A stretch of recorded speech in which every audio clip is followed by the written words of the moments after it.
Broadcasting live from an Airstream somewhere in Tornado Alley, bringing you the people, places, and stories from the Panhandle to the Red River. This is your Only in Oklahoma show. And welcome to the show. Today we've got an interview with the Watermelon Queen, because it's that time of year again. I said it. I said it's that time of year again. It's Watermelon Fest season. I'm Brett. And I am Harley. What's your favorite way to eat watermelon? With my mouth? I've seen recently watermelon pizza. You take a slice of watermelon.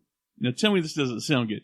You take a slice of watermelon, you spread softened cream cheese on it, and you slice kiwis, strawberries, or whatever your favorite fruits is, and then you quarter it, and it's watermelon pizza. Tell me you wouldn't eat that. No, that's horrible. Why would you do that? Watermelon tastes great by itself. No, it does taste great, but it can also be an accompaniment to something even better. You don't think so?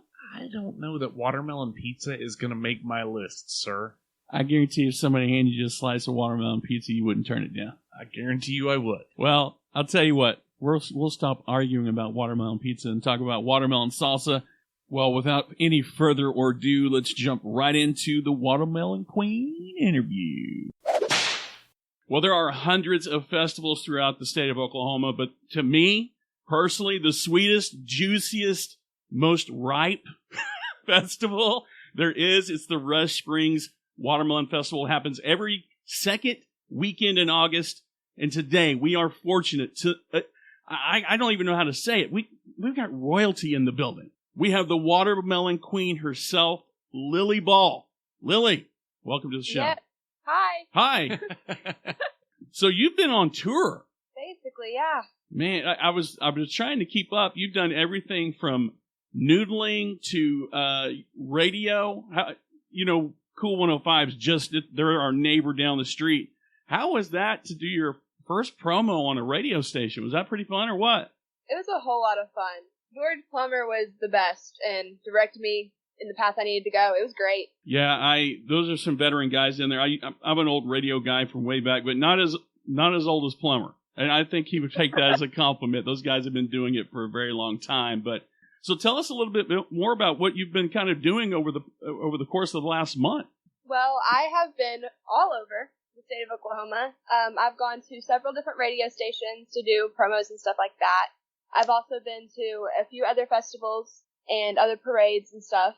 I went to the Noodling Festival in Paws Valley. That was very fun. Enlightening? Was that enlightening or what? Yeah. It's crazy. It was very, very different than what I'm used to, but it was a whole lot of fun. Did you actually participate in that? No. I mean, you could take your tiara off and probably get right in there. Oh, how pass. Good. Well, before we forget, we also have from the Rush Springs Lion Club, who hosts the Rush Springs Watermelon Festival, we have Mary Hill on the line as well. Mary, welcome back. Hey, thanks, guys. We appreciate you having us. Absolutely. So we talked about this a little bit last year, but if you don't mind kind of starting us off with a rundown of the festivity this year, and we'll get back to Lily's exploits. Her tour de force.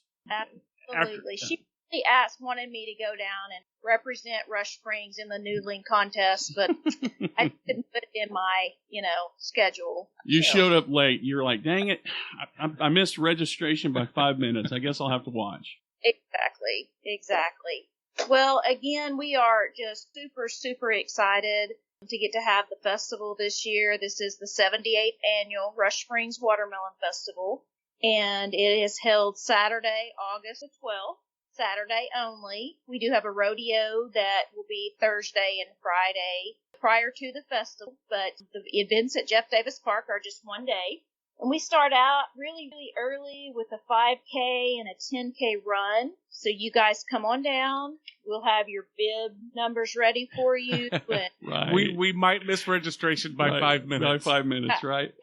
I get you. I might be busy elsewhere when registration closes. I completely understand. We're going to do some fun things as far as the, kind of our opening ceremonies. We're going to celebrate some people that have been around our community for a long time. We like to call them our pioneers that we recognize, or just an outstanding citizen.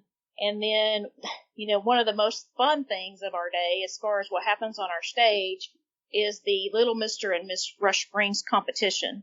Sometimes that's just a hoot, I think, to people's mouths. Yeah. And I will add that our 2023 Rush Springs Watermelon Queen, Lily Ball, was Little Miss Rush Springs in 2011. Wow. So you've come up from being just I'm not saying a peasant, but you've come, you went right to the top. Look how far you've come. I know. Clawed her way to the top. Yes, she has.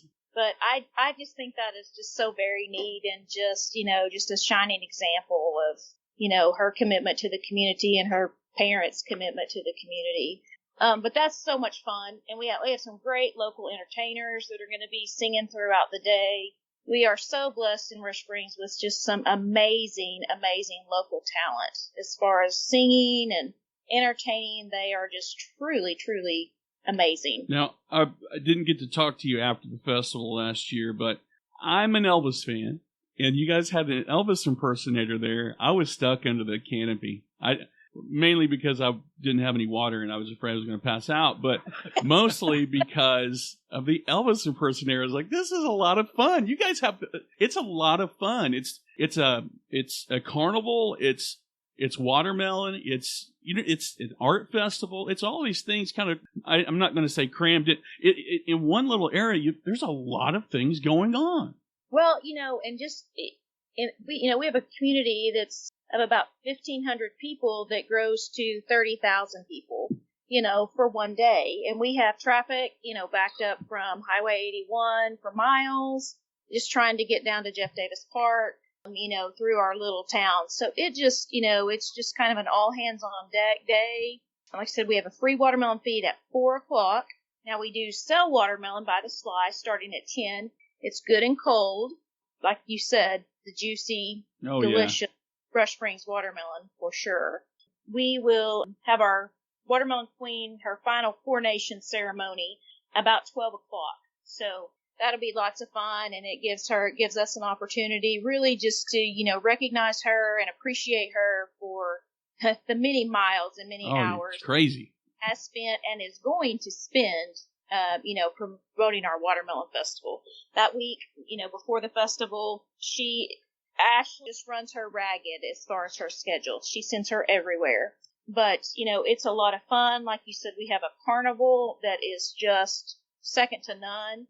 And actually, that's a locally owned business here in Rush Springs. So we always think that's just a lot of fun, that Joe Lujan, is here for a weekend. And then we have a good car show. Last year, we had 70 of the coolest cars and some of the coolest owners of cars you've ever seen. Yeah, I spent a couple of minutes walking down Main Street, talking to some of those guys. And you're right. They are all about showing you the cars. They're all about talking about cars. Very fun group. Yes, that talking about cars can go on. It can, yeah. Yeah, forever. And then like you mentioned, too, about, kind of the arts and crafts. We have 125 vendors that come in. And that is a lot of vendors, really. We do our best not to have duplicate vendors so that the ones that are there have a good day. That's really, a goal for us. The food booths are all ran by our local organizations, through our school. So, that's a lot of fun too. And like I said, it's kind of like all hands on deck as far as our community is concerned. So that's just super cool. Super cool. So as far as... I want to... Go ahead. You go ahead. I do want to throw out one thing as far as our entertainment is concerned. We have a young man that's going to be singing at about 11:30, I think, that day. And his name is Aaron Chestnut. Oh, and sounds familiar. He actually the state FFA talent contest at the state FFA convention this year. So we are super proud of Aaron. I thought, well, my thing was I was going to ask if he's Mark Chestnut's nephew or something like that. Yeah. So while we're on the subject of all hands on deck, how many pounds of watermelons are we talking, and where are they coming from? We will feed 50,000 pounds of watermelon. Lord have mercy, that's a lot of juicy, delicious. Yeah, you don't hear these kind of statistics out of the Lime and Boone Festival. And those come from Rush Springs growers. They are all locally grown. We are just fortunate. We have some staple growers here in Rush Springs that have been in the business for years and years and years. So, we're always super excited to, purchase those melons from them, just as a little payback for everything that they do for the community.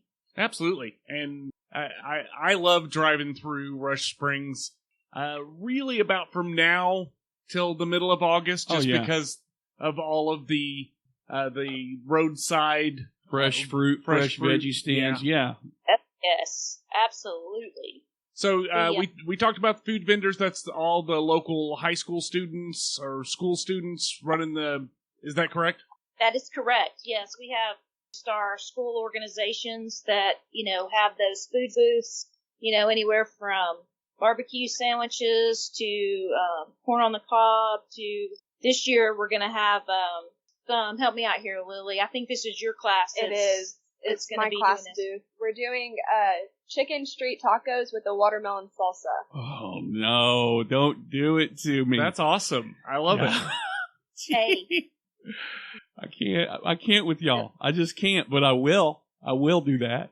Lily's mom has kind of originated that and it's got that going, and we've had some samples, and I'm telling you, pretty good. Pretty good. Well, we haven't had some samples. That's the problem. Now. We're supposed to. Yeah, we will save you some. We're doing scratch and sniff over a telephone connection right now, and it's selling me, but I still need to taste it. I hear you. One of the funnest things that visitors from out of town always enjoy is seeing, the largest watermelon, because we do have, a prize melon barn where those melons can compete for prizes. The largest melon, ranges anywhere from 80 pounds to, I think our record is like 212 or 192 or, I don't know, I'd have to look it up. 214. Yeah, 200. If it hasn't changed, if you guys didn't break the record last year, 2012, 214 pound watermelon. That's it. Some of those watermelons, especially the big ones, they look like they were grown by a cartoonist. They don't look real. It doesn't look real. I'm looking for where do the batteries go? This has got to be a toy. This can't be real. Well, that's the weight of a full-grown man on keto. Yeah, he takes good care of himself at 214 pounds, probably. I'll tell you this about Lily, and I maybe in one of your questions for her, but she is our chapter FFA president. Oh, and, yeah. So, do you have a pig, or what are we raising right now? I didn't raise anything this year, but this past year I did floriculture type thing, and I grew plants and sold my plants. Oh, that's cool. That's different. Honestly, I'll be honest. When I've thought of FFA, it's always been showing pigs, showing calves, and things like that at the fairgrounds. I don't even think about the agricultural side in terms of plant life. It's always been animal life. Well, I am a huge gardener myself. Oh yeah, he's ridiculous. Lily, tell me, what did you grow? What's your specialty? I did a lot of just combo pots and combo hanging baskets. I had a lot of purslane and zinnias and stuff like that. I had a lot of foliage baskets. That's awesome. That's so cool. I have purslane in my front yard, actually. Okay, I'm going to go ahead and go, and you guys can talk parsnips or whatever it is you're talking about. So you've been all over the state, probably touched some of the other states, been down to Texas, things of that nature. Tell us a little bit about some of the fun activities that you've participated in as the watermelon queen or building up to your coronation, so to speak. A lot of the stuff that I will be doing hasn't happened yet. I'll be going a lot of more places, but I've been in the past. I went to the Noodling Festival in Pauls Valley. I went to a Wings and Wheels in Chickasha. It was a airplane type show. Mm-hmm. I've been to mainly radio stations so far, but I'll also go to a lot of parades. This next weekend, I'll go to Lindsay's 4th of July parade and festival type thing they have. And then I'll go to Marlowe's 4th of July parade. And I'll also go to the Peach Festival and the Blackberry Festival. Awesome. McLeod and Yes. Stratford. Yeah. You didn't mention one thing. The seed spitting. How is your seed spitting coming along? If you're gonna take the crown, I think you probably should also take the distance. Right. I think so. Go ahead. So too. I've been working, practicing lately. I need to know, when people say I've been practicing to spit watermelon seeds, what's the technique? Does it come up from the diaphragm? You know what I mean? Is it depend on the seed? You gotta curl your tongue, and you gotta inhale. Oh, I get it. I'm doing it right now. Yeah. Can. Yeah, I know exactly what you're talking about. Well, we will be having our seed spitting contest again, and we are super excited about adding a couple of other activities for the day. We are going to have a little bit of let me think about how I want to say this, watermelon activity center, where we're going to do a little watermelon crawling. Oh. Watermelon weigh-ins, and then things that are made from watermelons. Food, cookies, Cookies? jelly. Well, if it's me, mine are going to be sugar cookies decorated like watermelon. Oh, there you go. It's like a watermelon cookie. You never know. I was gonna say you got that. I was gonna say you got that recipe off of TikTok. There's no other way. That's the only place to find something like that. Yeah, got my watermelon berry banana split recipe going. Oof. We're going to have all of these things that are going to just be brought in that are going to be, finished. There's like some berry slushes, some spritzer punch, my watermelon smoothie, and then Lily's mom, Lindsay, she's going to be bringing in her salsa and have a watermelon decorating contest to see who can decorate the coolest watermelon, and just add some fun watermelon stuff to the day. This is a real question. How do we get our hands on watermelon salsa? I'm dead serious about this one. I'm telling you, right here, you're talking to her right here, Lily Ball. Lily Ball. Rush Springs Watermelon Queen. She has direct access. Listen, We'll have it's right by the Melon exhibit hall. It's directly to the left of it. That's where our class will be, and Okay. our sauce will be there. I'm just going to go out on a limb here. Maybe you bottle that stuff up. You call it Lily Ball's Watermelon Queen Salsa. And I think... Awesome. and then, but wait, you put it in a ball mason jar. I'm telling you. Those aren't just for iced tea. They're for watermelon salsa. That's right. I love it. I'm going to tell you right now, you're my favorite festival, and I'm not just saying that because watermelon, the only thing I haven't learned, and we talked about this last year, Mary, about how to pick the right one. Well, you honestly, you just can't learn it. You got to live it. You got to Yeah, I guess I'm moving to Rush Springs. You told us last year, and I don't think either one of us picked a good watermelon for the rest of the year. So here's what I heard. Let me tell you what I've heard recently. I was told that if you look at the, where the stem comes out, the bigger the stem, I can't, my son called it something else. I ain't going to say what he called it, but the bigger the stem, the riper the watermelon. No. No? Okay. Somebody's laughing back there, but this is true. My 23-year-old son tried to tell me this. I don't know. He saw it on TikTok. But no, that's not a true one. Okay. It's all about the sound. Okay, well. It's all about the thump.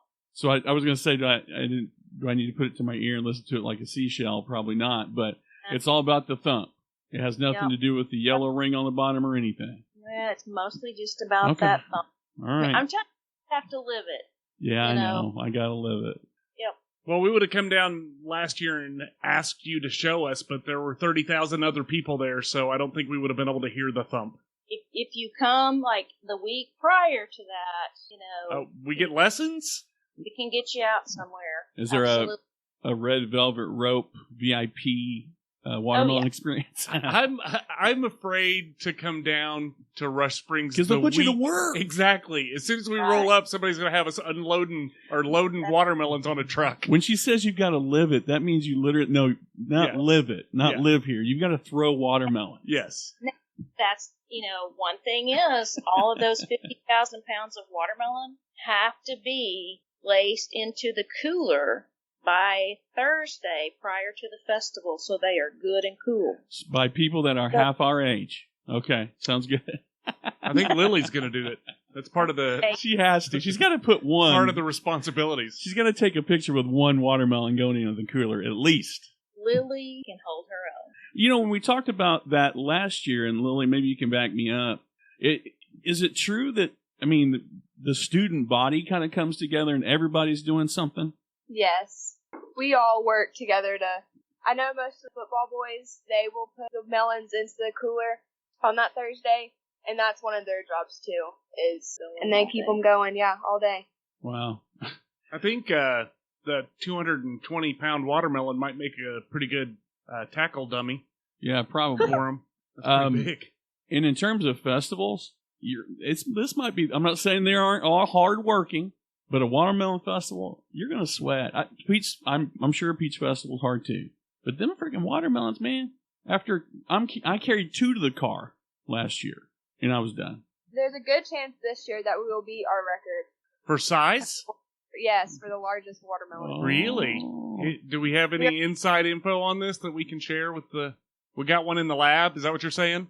Yeah. They're looking at it right now. They're like, it may be on a floor somewhere here in Rust Springs. No, they're all in fields, but okay. yeah, That's they awesome. eat. Even though we don't like the heat that much, Yeah, they love the watermelon, heat. they do. They grow. Well, as always, it's always a pleasure to have you all on here. We really appreciate you reaching out. And again, it's easily top. I mean, for me, I Harley hates when I do top 5s. I do top 5s all the time. We disagree on it. Easily top 5 festivals to go to in any given year. Honestly, you guys, it's a well-oiled machine, oiled with watermelon juice. I don't know if that's the best way to describe it.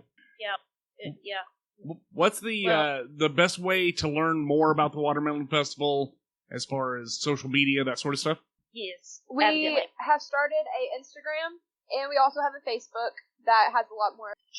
And it's just Rush Springs Watermelon Festival on both of those. Awesome. Well, awesome. Once again, Lily Ball, you keep the ball rolling because, I mean, you've got some big heels to feel.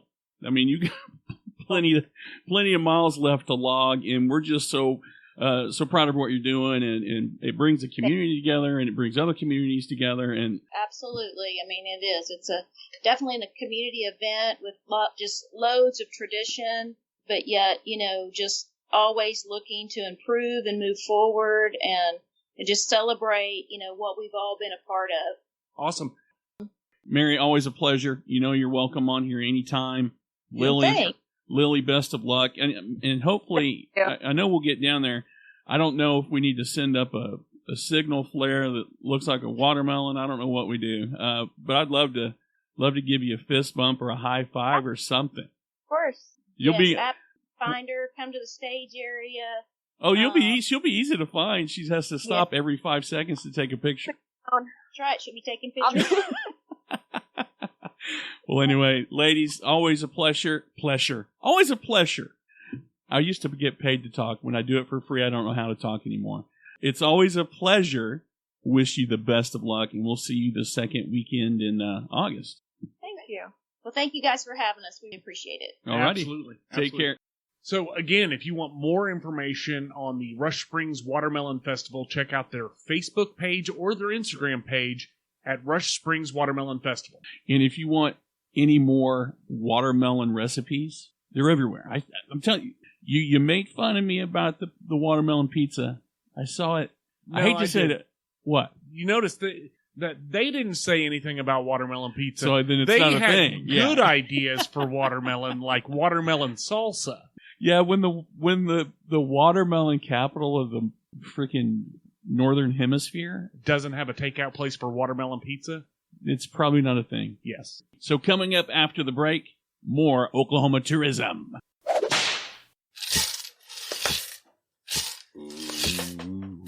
I'm Raven Rollins, and this is my Southern True Crime podcast where I discuss cases from my former hometown.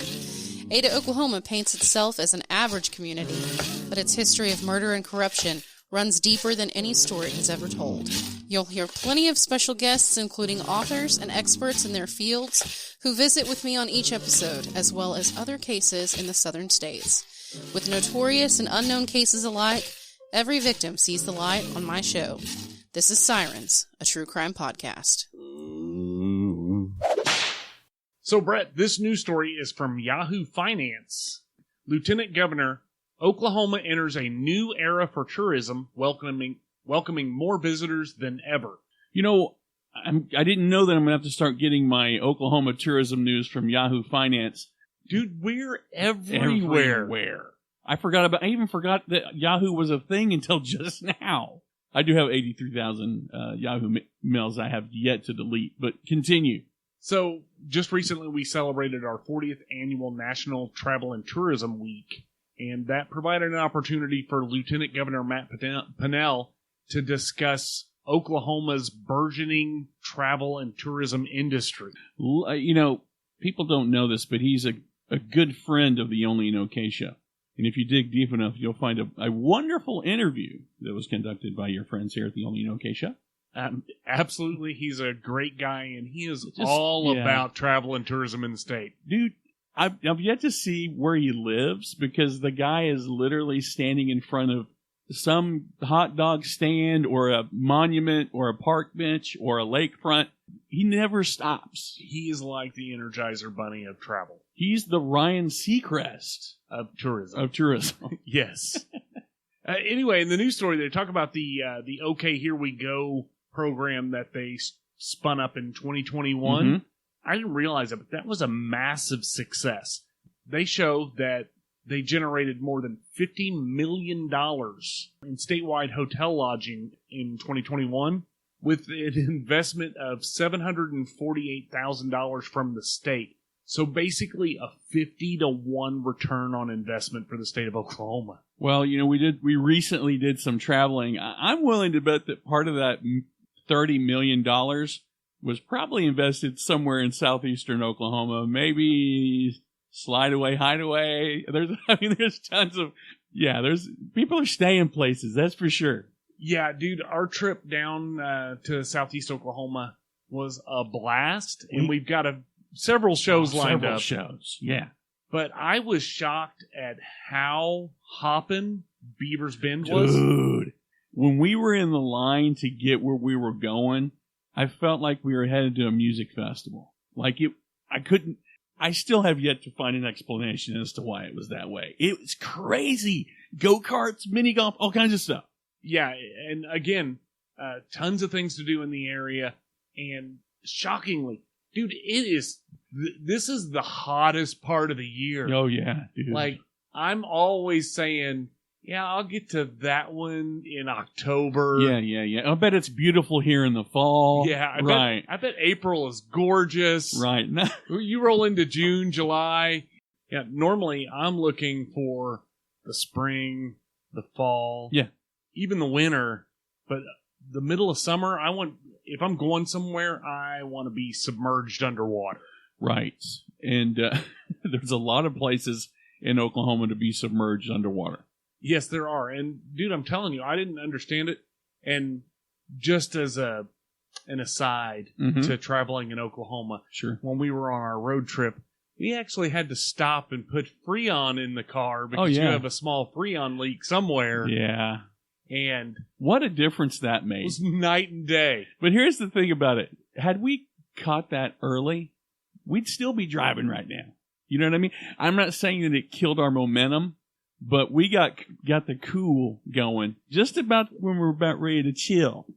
I think that we were cruising along, and we were probably hotter than we thought we were for a long time, and we didn't register with us. But then around noon, your car's AC wasn't keeping up with it anymore. And then after we put the Freon in, dude, we were rolling. Foggy glasses every time we got out. Yeah, we had to pull over to get warm. Yes. It was a blast, and like I said, we got some shows coming up. Plenty of those. But back to the news story, dude. They're talking about 2021 being a record-breaking year with $10.1 billion in direct visitor spending that created 4,000 new jobs. That's killer, considering Would you say that 2021 was, I'm not saying it was the come out role from the situation that we experienced over the course of a 3-year period, but I'd say that's a hell of a rebound considering.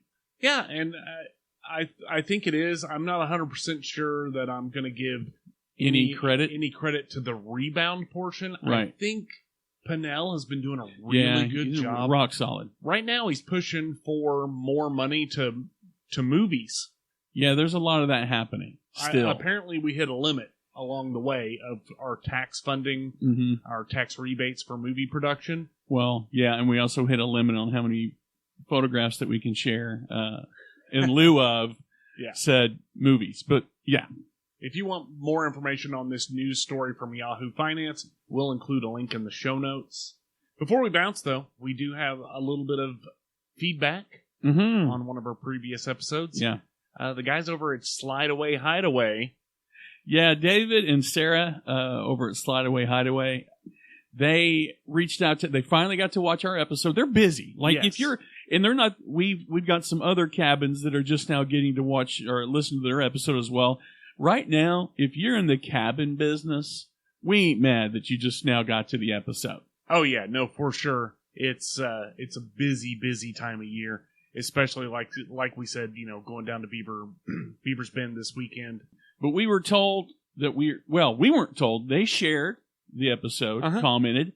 They talked about how fun the episode was and how fun we are. You and I? Yeah, you and I. We're fun. Can you believe that we're now the grand marshals of fun for Oklahoma tourism? I think maybe we could have Lieutenant Governor Matt Pinnell give us some official titles. Maybe we should be knighted by Matt Pinnell.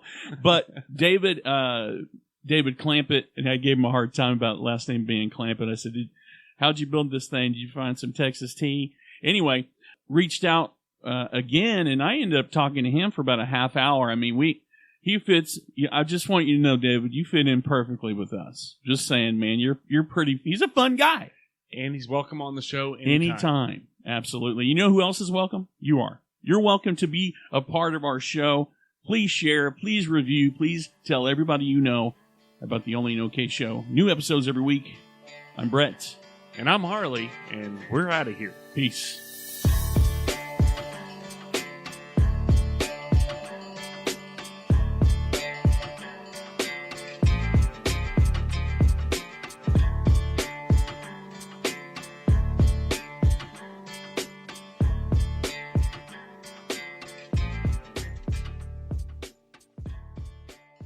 Have you watched the new Black Mirror?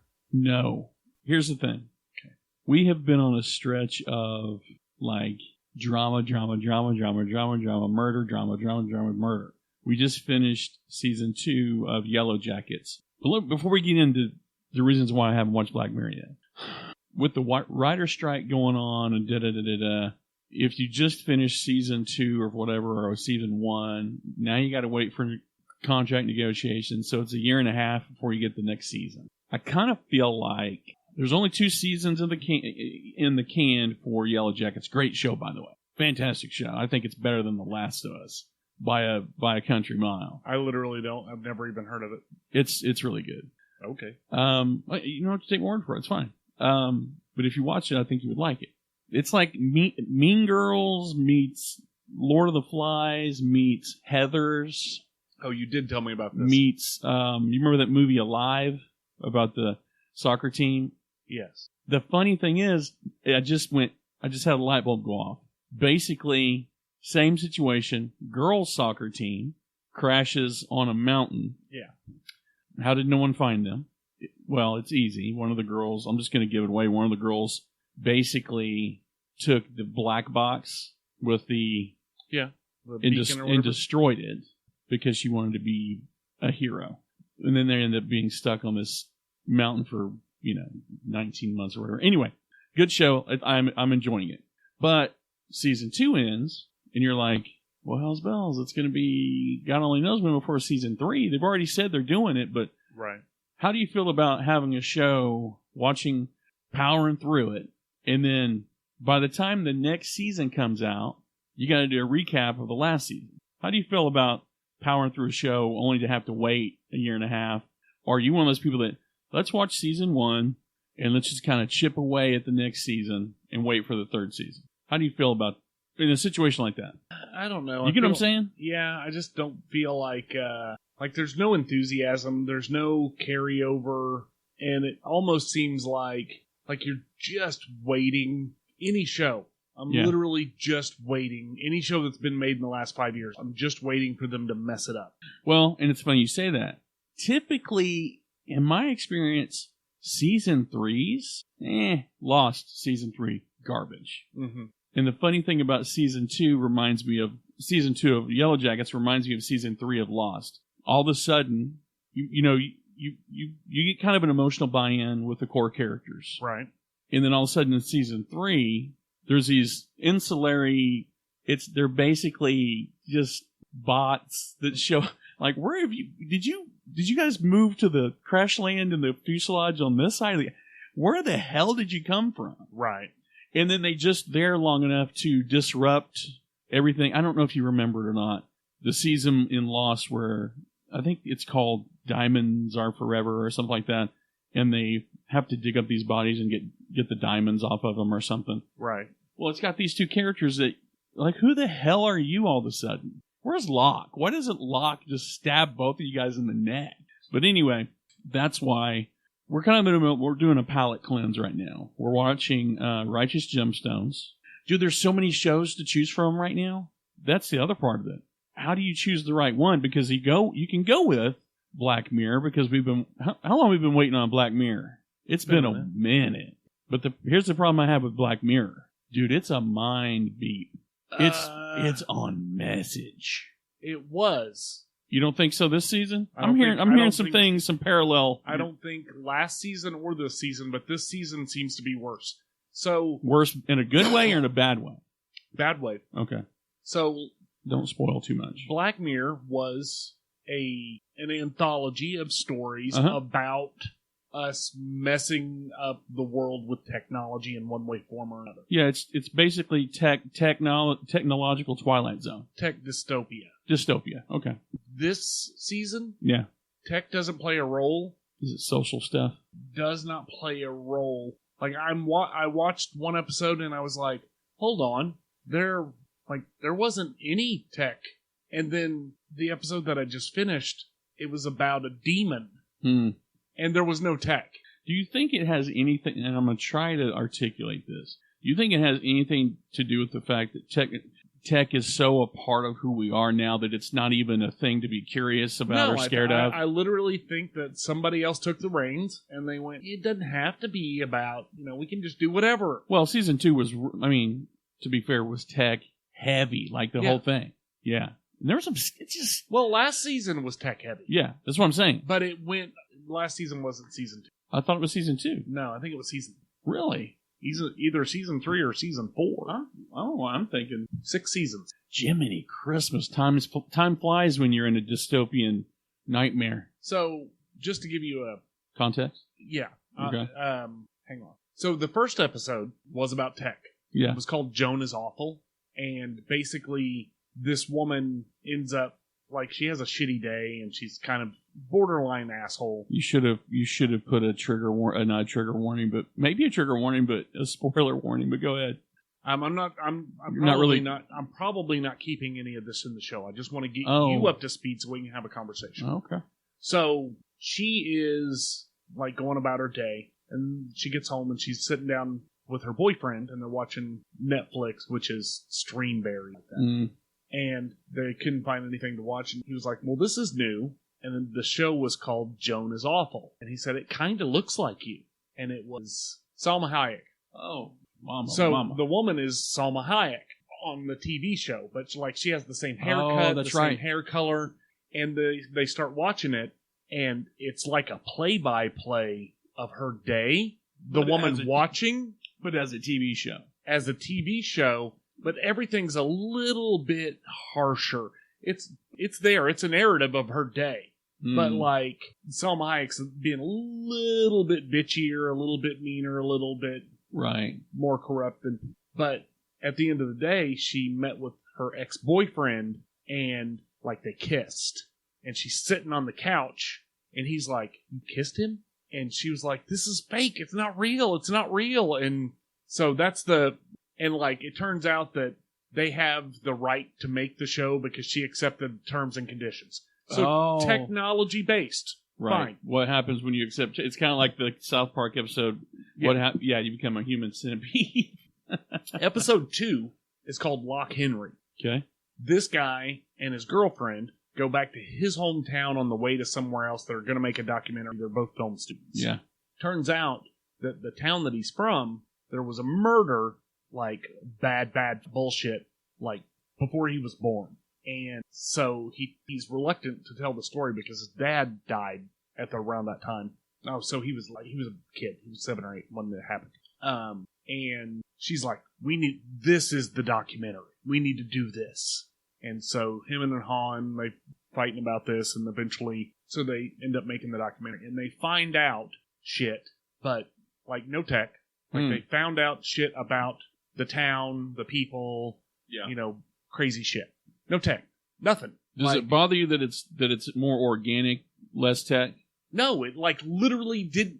It was like if you would have said, hey, how about we take my idea for a murder mystery with a twist and throw it into a South Park episode? Like, it doesn't belong there. Oh, yeah. And then the next one was called Beyond the Sea. It is tech, kind of, but it's like based in the 50s. Yeah, I heard that Josh Hartnett's in that one, I think. But it's not, I guess it kind of touches base on tech. It is a little tech adjacent, but it's like, it's 1960s and they're in space, but they have technology that's super advanced for this one thing, but they're all driving around 57 Chevys and, licking stamps to put on their letters. Like, they're... So you're saying, I mean, that's enough context. Not a fan of it at all? Like, is it? I mean, no, it's okay, a departure from. No.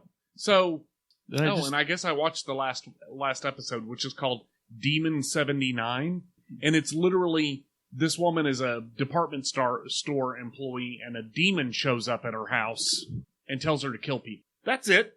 Mm. Like, how is that a Black Mirror episode? Black Mirror was supposed to be looking at us, looking at our interactions with technology, looking at us, not demons. But I wonder if they've done everything they can do. Not even close. Without stepping on somebody's toes inadvertently. Well, that's a possibility. But anyway, it doesn't fit the criteria for the show for the most part, and I think it just went off the rails. Like, we're just do short stories about whatever we want. No, we signed up for Black Mirror to look at how bad Facebook can be, if you push it forward, or, how our use of technology can go bad. Right. If you're going to bring in demons and, you may as well just bring in My Little Pony reboot in the middle. It doesn't matter. Like, if you're not going to stick to your own criteria, the thing that made your thing the thing that it is, then you could do whatever you want. Like episode 7, G.I. Joe, battles the butterflies. Like, okay. Yeah, I will say this. I came into Black Mirror late. I was late on arrival. I think it was already like 3 or 4 seasons in before I even started season 1. And once I started it, I couldn't stop it. But at the same time, there was a couple of times where I was like, okay, I got to take a break simply because this shit is too cerebral. Like, it got right to your... I was just like, oh, okay, we're too close. This is too close. But they also, they don't stick to any of their own rules either. Right. You were talking about how you didn't know we were that far along in the seasons. Season 5 only had 3 episodes. That's right, because they did, I think season 5 was kind of almost a throwaway, wasn't it? I think season 5 was like 3 short movies. I don't think it was. Yeah, you're right. Is that the one where they had basically the Star Trek, kind of fake Star Trek? I can't remember. Well, they released a movie too. Like, it was there was a little, like a dark, a Black Mirror, like, I don't remember, short film. Yeah. I just, if you're going to make a thing and it's going to be about a particular topic, you can't change lanes midstream, especially after 4 or 5 seasons. Stick to your, I mean, I say, you say it with movies that are source material, but stick to the source material. Do what you do best. I mean, honestly, I would rather have 6 seasons of us battling, the robots in our hands and the robots in our minds and Right. my iPad trying to kill me than just going completely off script. Yeah, Yeah. Is that the only show you watched recently? pretty much. Too many choices. You almost have to make a list of them and go to the, random.com and let it choose what you're going to watch next. Or you cut the cord on 15 different streaming services and stick with one for a minute. Yeah, I've got Apple TV, Peacock, Max, Netflix, Hulu, and Amazon So you're spending $120 a month on streaming. on 3 of them. Yeah, I think I get a deal on Apple TV through my phone, but I haven't. And the only reason why I'm spreading the wealth, it's not that I can't afford it, is I don't get to go to the movies. I go to the movies quite a bit, but there's some that I miss. But the problem is this: you remember back in the day, I don't know if you had cable, but back in the day, the movie you wanted to see or watched or rented at the movie store had 3 places to land. The big one was HBO, then it went Showtime, then it went Cinemax. Maybe. Cinemax, we all know what Cinemax was for. I remember I remember watching. So my uncle had cable Oh, yeah. when I was like 5 or 6. Oh, boy. Literally, the remote control was connected To the by TV. a Yeah, cable, Yeah.